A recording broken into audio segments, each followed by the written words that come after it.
Hello and welcome to this video where we are going to go through how to set up your AES to analog failover in your IPD amplifiers. Go into the amplifier you want to configure. Then in mixer view you have control over the 2 analog and 2 AES signals that you can have coming into the IPD.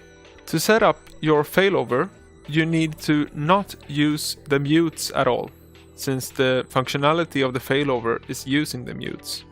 Therefore only use the faders. Then set the fade as you want it.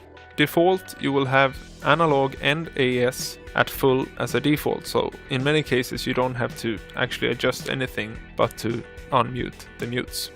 Now set the AES to analog failover to on.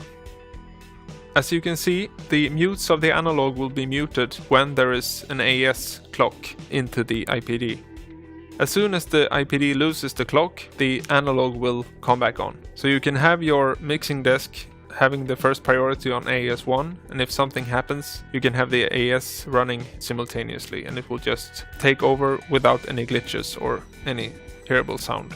What you need to think about if you want to have a glitch-free operation of this is to make sure to align the gain of the AES and analog. You might have a higher or lower output on any of them, and you can then use the faders in the IntelliDrive Controller to set them to the right hearable gain.